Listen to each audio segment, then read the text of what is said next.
আজকের এই আলোচনাটি এই সপ্তাহে একজনের প্রশ্ন দ্বারা অনুপ্রাণিত। একজন আমার কাছে এসে বলল, বাল্যকাল থেকে আল্লাহ আজ্জা জাল্লার সাথে তার গভীর সম্পর্ক ছিল। খুব অল্প বয়স থেকে সে আল্লাহর নিকট দোয়া করত, এমনকি কিশোরী বয়সেও তাহাজ্জুদ পড়ত, এমনকি কিশোরী বয়সেও যখনই সে আল্লাহর নিকট কিছু চাইতো আল্লাহ তাকে তা দিত। এই ব্যক্তির আসলে খুব কঠিন এক জীবন ছিল। অল্প বয়সে বাবাকে হারান, কোনো ভাই নেই, এই বোন খুবই একাকিত্বের জীবন কাটিয়েছেন এবং সিদ্ধান্ত নিয়েছেন সত্যিকার অর্থে আল্লাহর উপর তাওয়াক্কুল করে থাকবেন। যখন সে এভাবে বড় হতে শুরু করলো, সে দেখতে লাগলো যখনই সে আল্লাহর কাছে কিছু চাইতো আল্লাহ অলৌকিকভাবে তার সকল প্রার্থনার জবাব দিত। যখনই সে আল্লাহর কাছে কিছু চাইতো আল্লাহ কখনো তার দুয়ার জবাব না দিয়ে থাকেননি। এভাবে সে আল্লাহর উপর নির্ভরতা এবং নৈকট্য বাড়িয়ে তোলে। যখনই তার কিছু দরকার হতো সে 2 রাকাত নামাজ পড়ে আল্লাহর কাছে তা চাইতো। তো তার আসলেই আল্লাহর সাথে খুব সুন্দর একটা কানেকশন ছিল। তাহলে এখানে প্রশ্ন কোথায়? প্রশ্ন আসে এই ব্যাপারটা থেকে যে সম্প্রতি তার জীবনে সে অপ্রত্যাশিত কিছু কঠিন সমস্যার মুখোমুখি হয়। তাই সে আল্লাহর প্রতি ইবাদতের পরিমাণ আরও বাড়িয়ে দেওয়ার সিদ্ধান্ত নিল, দুয়ার পরিমাণও বাড়িয়ে দিল, কারণ তার সমস্যা বৃদ্ধি পেয়েছে। সে ভাবলো সমস্যা যেহেতু বেড়েছে তাই আল্লাহর কাছে সমাধানের জন্য দোয়ার পরিমাণও বাড়াতে হবে। তাই সে এমনটা করলো।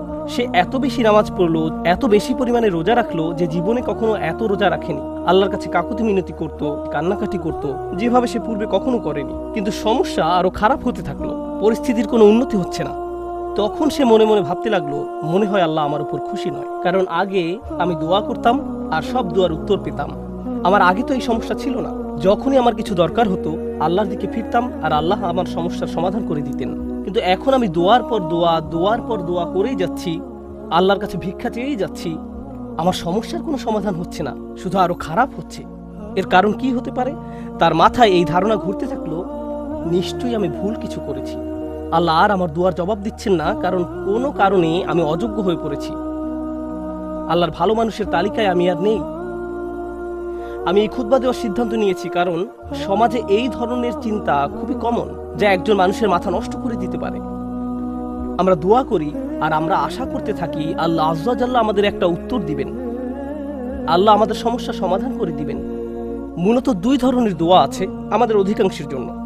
আমি এমন দোয়া সম্পর্কে কথা বলছি যা আমরা নিজেদের জন্য করি। এক প্রকার দোয়া হলো আমরা আমাদের বর্তমান সমস্যা সমাধানের জন্য দোয়া করি। আমাদের সমস্যা আছে, কিছু পরিস্থিতিতে আটকা পড়ে গেছি, আমরা চাই আল্লাহ আমাদের আরো খারাপ কোনো সমস্যায় পড়ে যাওয়া থেকে রক্ষা করুন, আমাদের ভালো যা আছে তা যেন তিনি রক্ষা করেন, ইত্যাদি। আর অবশ্যই আমরা আমাদের ভবিষ্যতের জন্য দোয়া করি, আমরা নিজেদের জন্য দোয়া করি, সন্তানদের জন্য দোয়া করি, এখন সবকিছু ভালো আছে, ইয়া আল্লাহ এভাবেই যেন থাকে। এই ধরনের দোয়াগুলো আমরা নিজেদের জন্য করে থাকি। যে বিষয়টির উপর আজ গুরুত্বারোপ করতে চাই, আগের একটি খুতবা এটা নিয়ে আমি কথা বলেছিলাম, কিন্তু আজকের খুতবাটি কিছুটা ব্যতিক্রম। এই জন্যই আমি মরিয়ম সালামুন আলাইহাকে বাছাই করেছি। শুরুতে সবাইকে একটা ব্যাপার স্মরণ করিয়ে দিতে চাই, আপনার দোয়ার উত্তর তাৎক্ষণিকভাবে পাওয়া যাক বা না যাক, এর সাথে আল্লাহ আপনার উপর সন্তুষ্ট আছেন কিনা তার কোনো সম্পর্ক নেই। এর কোনো সম্পর্ক নেই তার সাথে। এই দুইটার মাঝে কোনো সংযোগ নেই।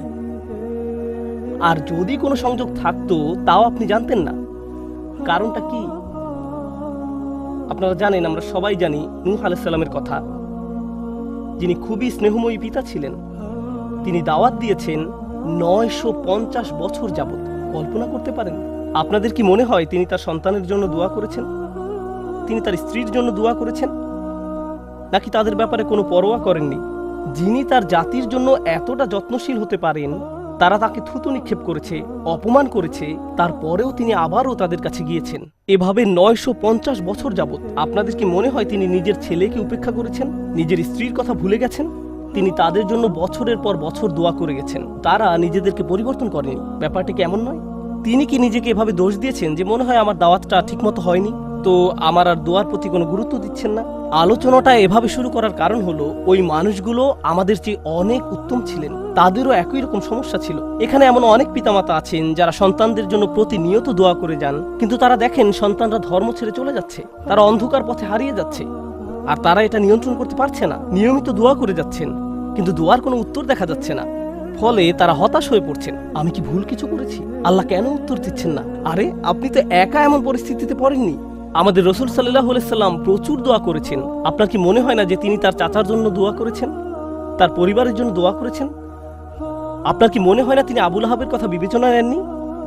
যদি তিনি দোয়া করে থাকেন, তার সকল আবেগপ্রবণ দোয়া সত্ত্বেও আল্লাহ আয্যা ওয়া জাল্লা তাকে বলছেন, ইন্নাকা লা তাহদি মান আহবাবত। আমাদের মাঝে এমন অনেকেই আছেন, এমন অনেক সন্তানেরা আছেন যারা আশা করেন তাদের পিতামাতা বা বড়রা যদি আরেকটু ভালোভাবে আল্লাহর পথে চলতো। এমন বহু তরুণ তরুণীর সাথে আমার কথা হয়েছে যাদের পিতামাতা ভয়ঙ্কর রকমের পরিষ্কার হারাম ব্যবসায় জড়িত। সন্তানেরা, তাদের ছেলেমেয়েরা তাদের বলছে, প্লিজ এই ব্যবসা থেকে বের হয়ে আসেন, আমি আপনাদের উপর নির্ভরশীল, আর আমি তো এই মুহূর্তে আমার পরিবারের জন্য আয় করার অবস্থানে নেই, কিন্তু আপনারা যা করছেন তা ভুল। তখন সন্তানদের বলা হয়, তোমরা পিতামাতাকে অসম্মান করছো, তোমাদের তো পিতামাতার সাথে তর্ক করা উচিত নয়। এই ক্ষেত্রে ব্যাপারটা সম্পূর্ণ উল্টো, যে সন্তানেরা পিতামাতার হেদায়েতের জন্য দোয়া করছেন, কিন্তু পরিস্থিতির কোনো উন্নতি হচ্ছে না। এর বাহিরেও কারো হয়তো ভয়ঙ্কর অসুস্থতা দেখা দিতে পারে, স্বাস্থ্য সংক্রান্ত চরম দুর্দশাও আসতে পারে, অথবা চাকরি খুঁজে পাচ্ছেন না, অর্থনৈতিক সমস্যায় আক্রান্ত, আর আপনি আল্লাহর কাছে দোয়া করে যাচ্ছেন, মনে মনে বলছেন, আমি তো গত বছর ইতিকাফও করেছি, আমি দোয়া করেই গেছি, সারা রাত সিজদায় পড়েছিলাম, এরপরেও আমার সমস্যা রয়ে গেছে, এরপরেও কোনো সমাধান আসেনি। সবার আগে আমি আপনাদের সবাইকে মনে করিয়ে দিতে চাই যে নবীরা, তাদের সকলেই, আমাদের বহুকাল পূর্বে যারা এসেছিলেন, আল্লাহ অনবরত তাদের দোয়ার কথা কোরআনে উল্লেখ করেছেন, তাদের সমস্যাগুলোর কথাও কোরআনে বারবার উল্লেখ করেছেন। আপনাদের কি মনে হয় না ইয়াকুব আলাইহিস সালাম, যিনি 12 জন সন্তানের পিতা ছিলেন, তিনি তার সব সন্তানের জন্য দোয়া করেছেন? বিশেষ করে ইউসুফ আলাইহিস সালামের জন্য, যখন তিনি ইউসুফকে হারিয়ে ফেলেন, আপনাদের কি মনে হয় না তিনি ইউসুফ আলাইহিস সালামের নিরাপত্তার জন্য দোয়া করেছেন, তিনি যেন তার সুন্দর সন্তানকে আবার দেখতে পান? আমরা জানি তিনি এত বেশি কেঁদেছিলেন যে দৃষ্টিশক্তি হারিয়ে ফেলেছিলেন, অবিয়াদ্দাত আইনাহু, এবং দুঃখে তার চক্ষুদয় সাদা হয়ে গেল।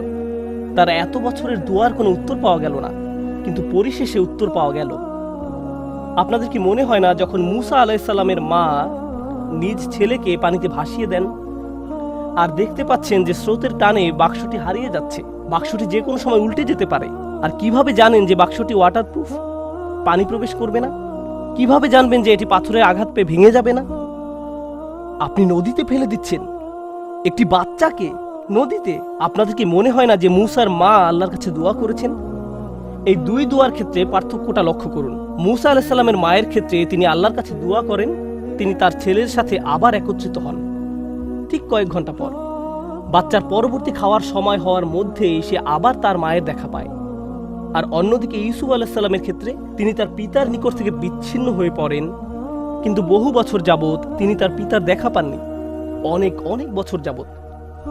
আমরা জীবনে সমস্যার মুখোমুখি হব, আর আল্লাহর কাছে দোয়া করার সাথে সাথেই আমাদের সমস্যার সমাধান হয়ে যাবে না। দোয়ার বাস্তবতা বোঝার চেষ্টা করুন। দোয়ার উদ্দেশ্য কি? আমরা প্রায়ই দোয়াকে তলাবের সাথে গুলিয়ে ফেলি। আরবিতে তলাব মানে কোনো কিছু তালাশ করা, কোনো কিছু দাবি করা, আর দোয়ার আক্ষরিক অর্থ হলো ডাকা, এটাই এর অর্থ। দাআতুকুম মানে আমি তোমাকে ডেকেছি, আমন্ত্রণ জানিয়েছি, এটা হলো দোয়া। আমরা যখন আল্লাহর কাছে দোয়া করি, মাঝে মাঝে আমরা ওই দোয়ার মাধ্যমে আল্লাহর কাছে দাবি জানাচ্ছি, এটা সত্য, আমরা অনুরোধ জানাচ্ছি, কিন্তু আমাদেরকে এই ব্যাপারটা ভুলে গেলে চলবে না যে দিন শেষে আমাদের সব অনুরোধ, সেগুলো হলো আল্লাহর একজন বিনম্র দাস আল্লাহর দিকে ফিরে নিজের সমস্যার সমাধান ভিক্ষা চাচ্ছে। কি সেগুলো? আপনার সমস্যার সমাধান হওয়ার চেয়েও আপনি যে আল্লাহর সাথে যোগাযোগ করছেন, এটাই এখানে সবচেয়ে মূল্যবান বিষয়, এটাই দিন শেষে মূল লক্ষ্য। আপনি যে আল্লাহর সাথে কথাবার্তা যুক্ত হয়েছে, এটাই দিন শেষে মূল লক্ষ্য। আল্লাহ আপনার সমস্যা তাৎক্ষণিকভাবে সমাধান করে দেবেন কিনা সেটা ভিন্ন বিষয়। আমি এ সম্পর্কে সংক্ষেপে কিছু কথা শেয়ার করতে চাই, পরে মরিয়ম সালামুন আলাইহা নিয়ে কথা বলবো। কখনো কখনো আপনি এমন কিছু সমস্যার মুখোমুখি হন যে মনের মাঝে প্রশ্ন আসে, আমাকে কেন এই সমস্যার মোকাবেলা করতে হবে? আপনাদেরকে একটা কথা জিজ্ঞেস করি, ইউসুফ আলাইহিস সালাম তো 8-9 বছরের এক বালক ছিলেন মাত্র। শিশু মানে তো নিষ্পাপ। একজন শিশু এমন কি করতে পারে যার জন্য সে কিডন্যাপ হতে পারে? একজন শিশু এমন কি অন্যায় করতে পারে যার কারণে সে কুয়ার মধ্যে নিক্ষিপ্ত হবে? একজন শিশু কি করতে পারে যার কারণে সে দাস হিসেবে বিক্রিত হবে ভিন্ন একটি দেশে? আর তিনি প্রাপ্তবয়স্ক হওয়ার পর কি অন্যায় করেছেন যার কারণে তাকে কারাগারে নিক্ষিপ্ত হতে হবে মিথ্যা একটা অভিযোগে? তিনি তো নিজের অন্যায়ের কারণে জেল খাটেননি, তিনি নির্দোষ ছিলেন, আর তাকে এতগুলো বছর জেলে কাটাতে হয়। তাকে জীবনে এমন সব পরিস্থিতির ভেতর দিয়ে যেতে হয়, অন্য কারো এমন হলে বলতো, ভাই জীবন অন্যায্য, কি বা করার আছে, জীবন অন্যায্য। কিন্তু একজন বিশ্বাসীর ক্ষেত্রে কি হয়? সে শুধু বলে না যে জীবন অন্যায্য, সে বলে আল্লাহ অন্যায্য। নাউজুবিল্লাহ। আর আল্লাহ সূরা ইউসুফে বলছেন, আল্লাহু গালিবুন আলা আমরিহি, আল্লাহ তার সকল কাজে তত্ত্বাবধান করছিলেন। ইউসুফের জন্য যত সিদ্ধান্ত নেওয়া হয়েছিল, আল্লাহ তার সবগুলোতে প্রভাব রেখেছিলেন। কিভাবে? কখনো কখনো আমি আপনি এমন কিছু সমস্যার মুখোমুখি হব, আল্লাহ জানেন ভালো কিছু সামনে আছে। কখনো কখনো ভালো যা কিছু আসছে তা আপনার নিজের জন্য, আবার কখনো বা অন্য কারোর জন্য, আবার কখনো বা অন্য কারোর জন্য। কখনো কখনো আপনি জীবিত থাকতেই এর উপকার পাবেন, আপনি জীবিত থাকতেই এর উপকার পাবেন। আর কখনো কখনো এই উপকার আসবে আপনি আল্লাহর কাছে ফিরে যাওয়ার পর। ইউসুফ আলাইহিস সালামের ক্ষেত্রে কি হয়েছিল? একজন পিতা তার সন্তান থেকে বিচ্ছিন্ন হয়ে পড়েন। কিন্তু চিন্তা করে দেখুন, তাকে যদি কিডন্যাপ করা না হতো তাহলে তিনি কুয়ায় নিক্ষিপ্ত হতেন না। তিনি যদি কুয়ায় না পড়তেন তাহলে কোনোদিন মিশরে গিয়ে পৌঁছাতেন না। আর মিশরে কোনোদিন না গেলে তিনি জেলে নিক্ষিপ্ত হতেন না। আর যদি জেলে না যেতেন তাহলে জেলের ওই দুই লোকের সাথে তার কোনোদিন সাক্ষাৎ হতো না, যাদের স্বপ্নের তিনি ব্যাখ্যা দিয়েছিলেন। ওই দুই ব্যক্তির সাথে যদি তার কোনোদিন দেখা না হতো, তাদের একজন বেঁচে যায় এবং রাজার খেদমতে নিয়োজিত হয়। আর যখন রাজা একটি স্বপ্ন দেখলেন, ওই ব্যক্তি তাহলে কোনোদিন বলতেন না যে, হ্যাঁ আমি এক লোকের কথা জানি যে আপনার স্বপ্নের ব্যাখ্যায় সাহায্য করতে পারবে। স্বপ্নটা কি ছিল? দেশে 7 বছর হবে প্রাচুর্যের, আর পরবর্তী 7 বছর দেশে কোনো ফসল ফলবে না, কোনো উৎপাদন হবে না, মানুষ দুর্ভিক্ষে মারা যাবে। যদি ইউসুফ জেলে না যেতেন আলাইহিস সালাম এবং তাকে মুক্তি দেওয়া না হতো ওই স্বপ্নের ব্যাখ্যা করার জন্য সেই সময়, তাহলে দেশ অর্থনৈতিক, ফাইন্যান্সিয়াল এবং সামাজিক এক দুর্যোগে পতিত হতো। লক্ষ লক্ষ শিশু দুর্ভিক্ষে মারা যেত। একজন শিশু কষ্ট স্বীকার করলো কয়েক বছরের জন্য। এক শিশুর কষ্ট স্বীকারের ফলে আল্লাহর পরিকল্পনা ছিল অগণিত পরিবারকে অনাহারে সন্তান হারানোর বেদনা থেকে রক্ষা করবেন। এই পরিকল্পনার কারণে ইউসুফ আলাইহিস সালাম জেল থেকে ফিরে এসে স্বপ্নের ব্যাখ্যা করলেন এবং অর্থ মন্ত্রণালয়ের দায়িত্ব নিলেন। আমার এক বন্ধুর নাম হয়তো আপনারা শুনে থাকবেন, তার নাম রবার্ট ডেভিলা। আমি ওই বোনকে তার সম্পর্কে জিজ্ঞেস করেছিলাম। সে বলল সে তার কথা শুনেছে। সে তার শরীরের কোনো অংশ নাড়াতে পারে না, শুধু মুখমণ্ডল ছাড়া। সে কি এমন অন্যায় করেছে যার কারণে এমন পরিস্থিতি? কিছুই না। কিন্তু কত মানুষ ইসলাম গ্রহণ করেছে তার এই অক্ষমতার দরুন। কত শত মানুষ এই ঘটনার কথা শুনে আল্লাহর পথে ফিরে এসেছে। কত শত মানুষ আল্লাহর প্রতি অকৃতজ্ঞ ছিল, যদিও তারা মুসলিম ছিল কিন্তু নামে মাত্র মুসলিম ছিল, এবং সিদ্ধান্ত নিল যে আল্লাহর কাছে আত্মসমর্পণ করবে। কারণ ওই মানুষটি একটি বিছানায় শুয়ে আছে, তার কষ্ট, দুর্ভোগ লক্ষ লক্ষ মানুষের জন্য হেদায়েতের কারণে পরিণত হলো। বুঝতে পারছেন? কখনো কখনো আমি আপনি কষ্টকর অবস্থায় পতিত হই, যা আসলে খুবই সামান্য, এমন অসংখ্য কল্যাণ আর এমন অসংখ্য উপকারের জন্য, যা হয় এখন আমার কাছে আসবে, নতুবা আল্লাহর কাছে ফেরত যাওয়ার পর আমি এর উপকার ভোগ করব। সুতরাং আমাদের দোয়া কোনো কিছু অর্ডার করার মতো নয়।